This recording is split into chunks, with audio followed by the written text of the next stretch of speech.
Hey everyone, it's Evelyn. And I had to put in my fall order of bulbs because when you order wholesale, you want to get your order in as soon as you can to make sure that you get what you want. For example, last year I put it in not until the end of May. We have until June 11th, I believe, to put it in. And the hyacinths I wanted were out of stock. So I'm trying to avoid having anything out of stock by having put my order in already. And we're going to go over what I ordered. So we're going to start with hyacinths because the hyacinth season has finished. And if you've been following my channel, you know that this was the first year that I sold hyacinths at my flower wagon. And I didn't sell them in bunches or bouquets. I sold them in 1-gallon pots. And they did really well. They sold out, no problem, in a very short time period. And with the hyacinths wholesale, where I am through Van Noort, which is on Vancouver Island in Canada, I can order smaller minimum quantities than a lot of the wholesalers in the States. So my minimum quantities per each color would be 50. And I thought long and hard about it, and I know that I wanted to do a mixed color in the 1-gallon pots, because I thought that looked better. When it accidentally happened with the hyacinth bulbs that I had ordered last year, the replacements came in as 2 colors instead of just 1, and I thought I really liked the way that looked. But since I put 3 bulbs in a pot, I decided, and since they sold really fast, I decided that I was going to order 3 colors so that each pot had one of each of the 3 colors, and that would be yellow, pink, and orange. So I've got the catalog with me. The prices aren't in the actual catalog. That comes on a separate price sheet, but I've got the prices on Post-its in my catalog so I can go over that.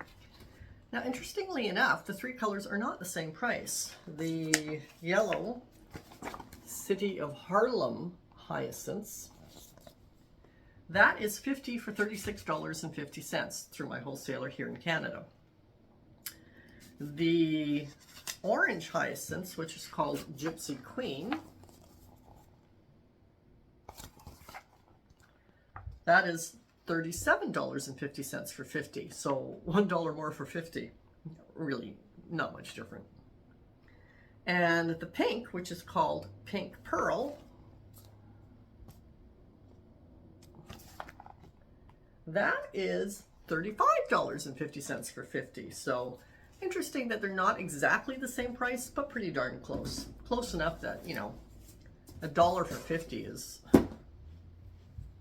2 cents each difference.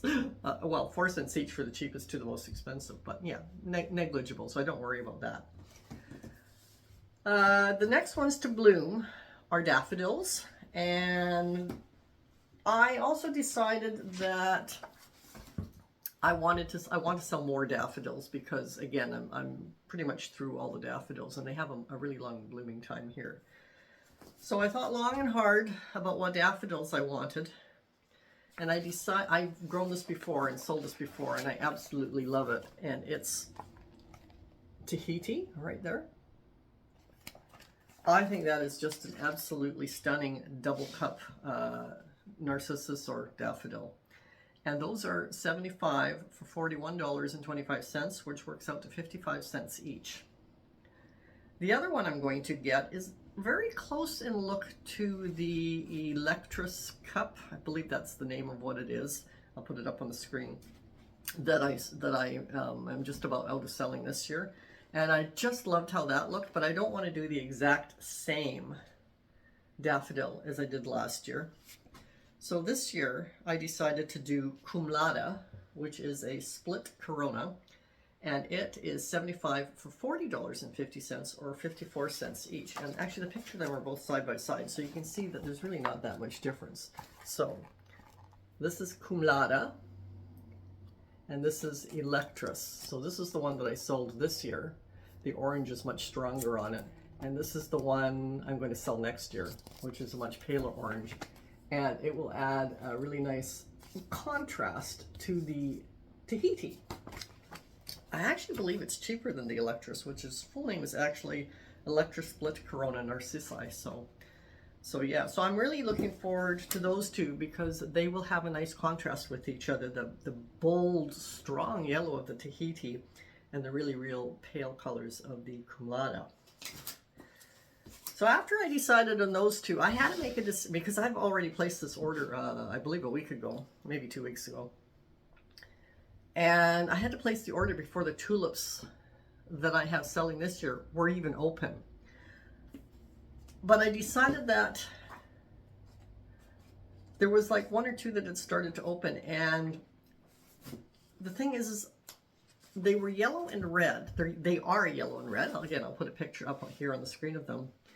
And I didn't feel like it made enough of a color variation to the daffodils. And I thought that was a mistake on my part because I want the flower wagon to look like eye candy when people are driving by, because often the tulips are blooming at the same time as the daffodils here. Whether they're early, mid, or late, or they're daffodils, the season, it goes from cold, too cold to open to warm enough for everything to open, more or less at the same time.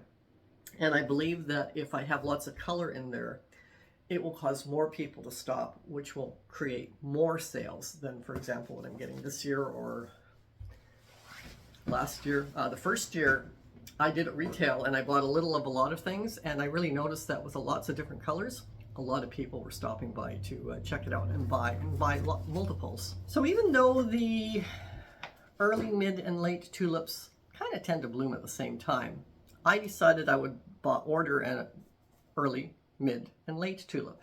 And the tulips come in 100 bulbs. So that's a bit more than I wanted to order. Might have been a mistake. Maybe I should have ordered 2. The only reason I didn't only order 2 is I couldn't decide which 2 of the 3 that I wanted to order. So I just said, order all 3. I mean, tulips are cheap, especially wholesale. So the early tulip that I decided to buy is called Pretty Princess. And it is, okay, you can't see it because it's in the crease. It's this one right here. And I love the variegation on it with the darker maroon tones at the bottom of the strong pink, which fades to a pale pink at the top of the tulip. That will certainly be a nice punch against the daffodils. And those are 100 for $54. So like I said, you know, tulips are cheap when you buy them wholesale. And I buy, those are, I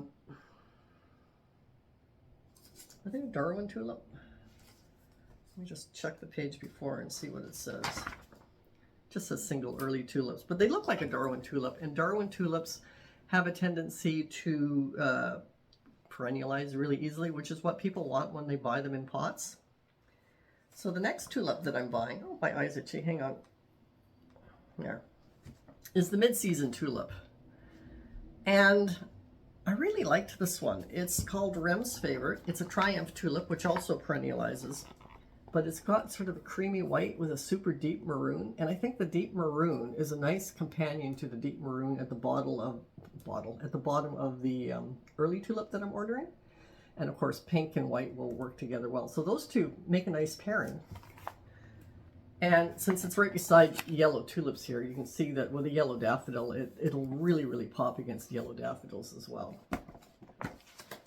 So the Rem's Favorite Triumph tulip is 100 for $62. Those are definitely more expensive than I'm expecting to buy a tulip bulb for wholesale, but still well worth it, I think.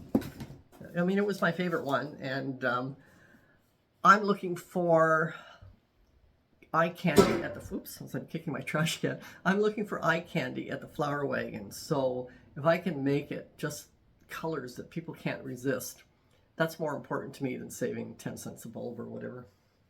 So then the late tulip that I'm going to buy is called Greenland.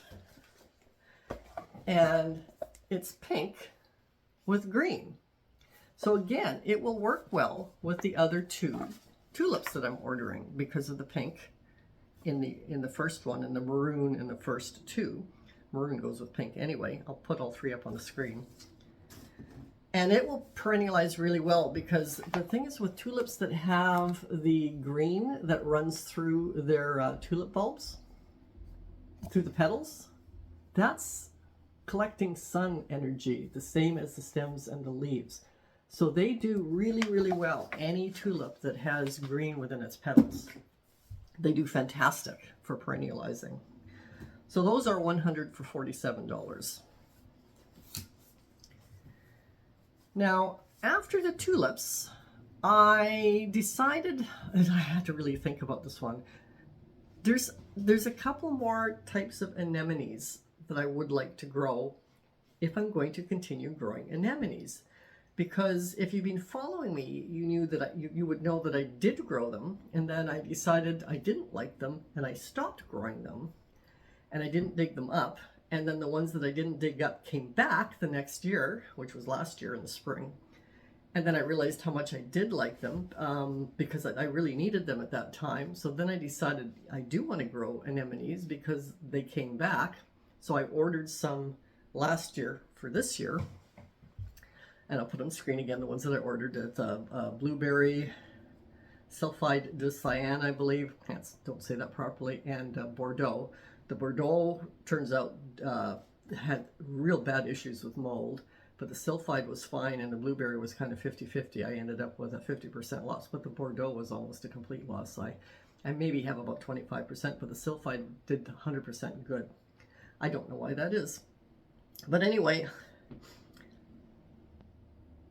I bit the bullet and I ordered more anemones because I really, really think that they are a real help in the early spring, and preferably for Mother's Day.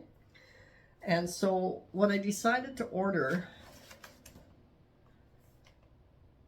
was caramel white, which is this one. I'm just going to take that tag off. It's caramel white with a black center. So that'll pair really nicely with the blueberry that has the blue center. And then I decided to order the caramel pastel mix, which is this one.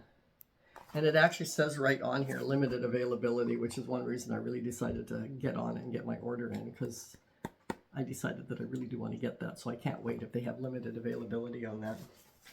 And I think the pastel colors will go really beautifully with both the sulfide de cyan as well as the Bordeaux, if I get more than the few that I have. I mean, they should multiply each year. The ranunculus do multiply each year that I have.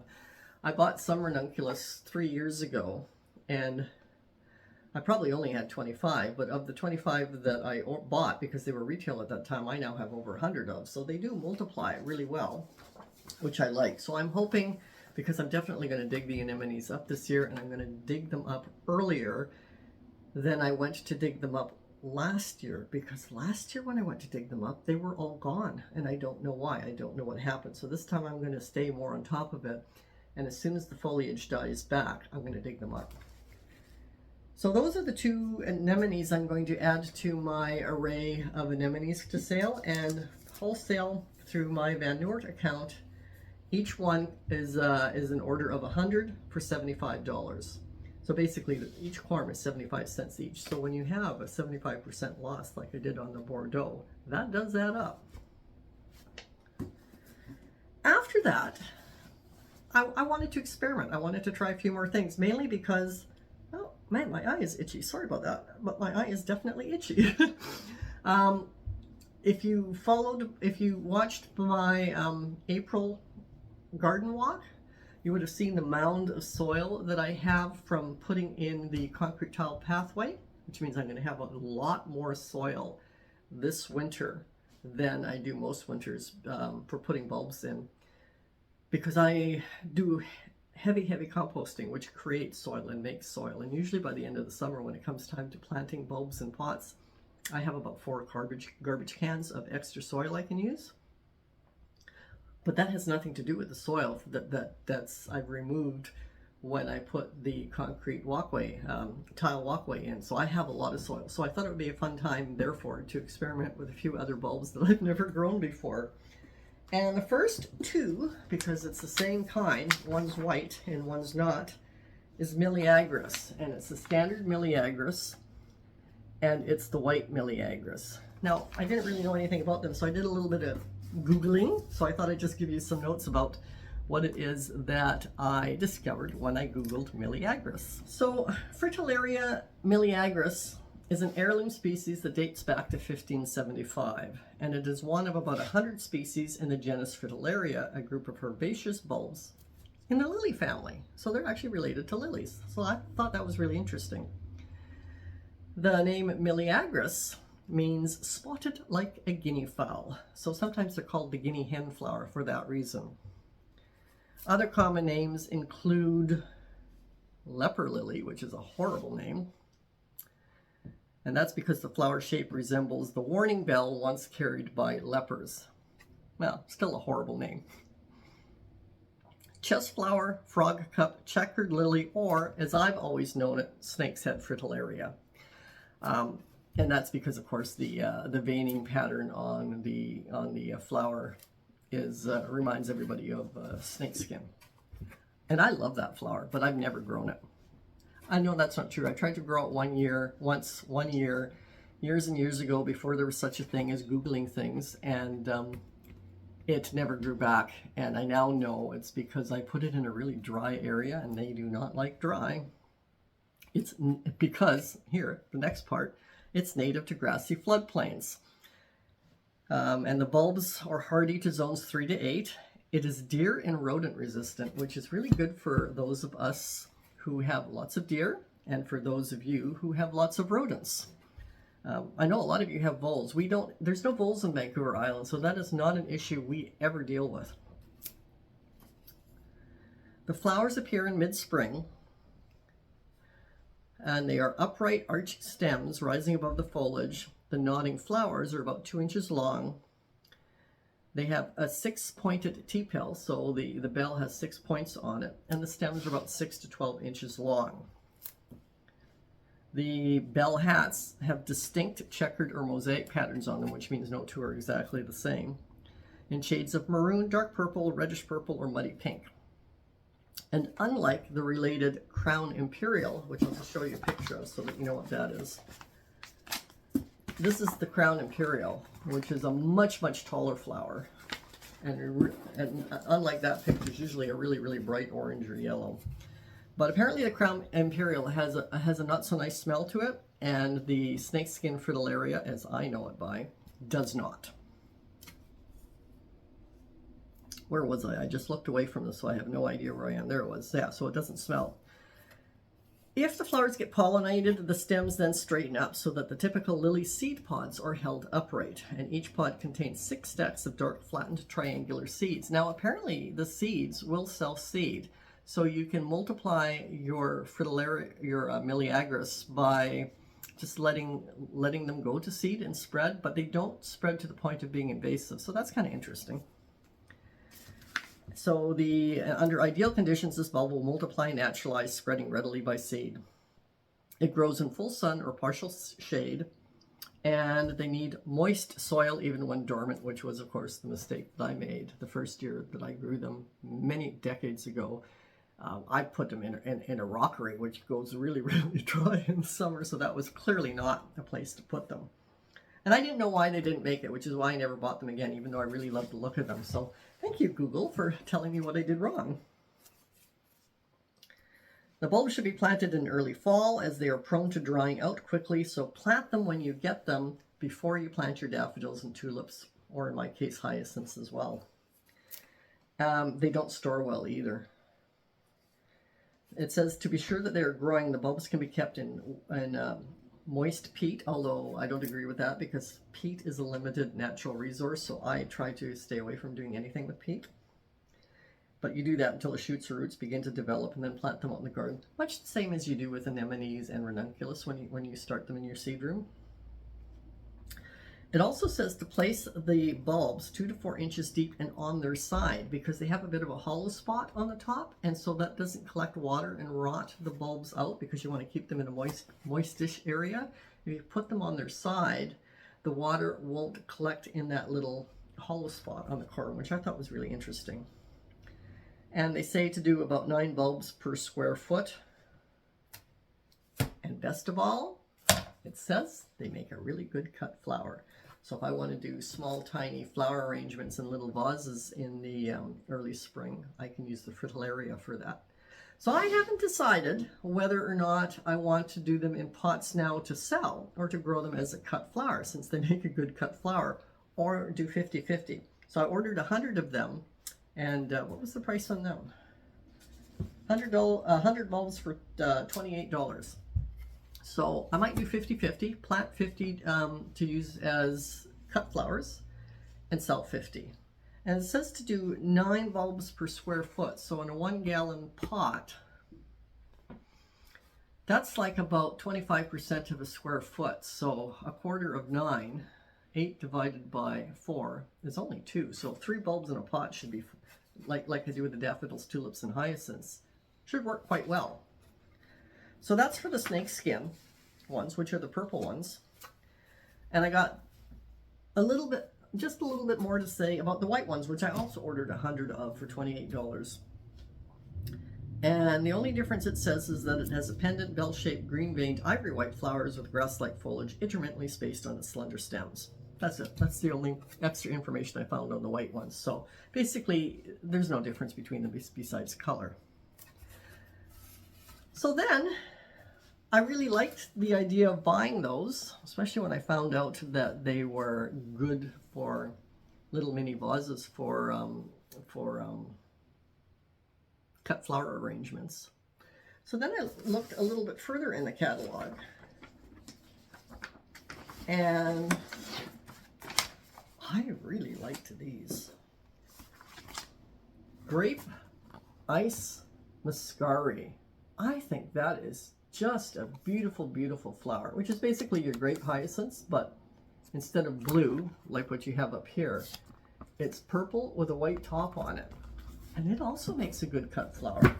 So if I'm going to do fritillaria or meleagris as a cut flower, I can pair it with that Grape Ice Muscari.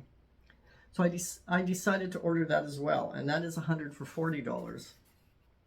And it says to plant them 4 inches apart and 3 inches deep in groups or drifts.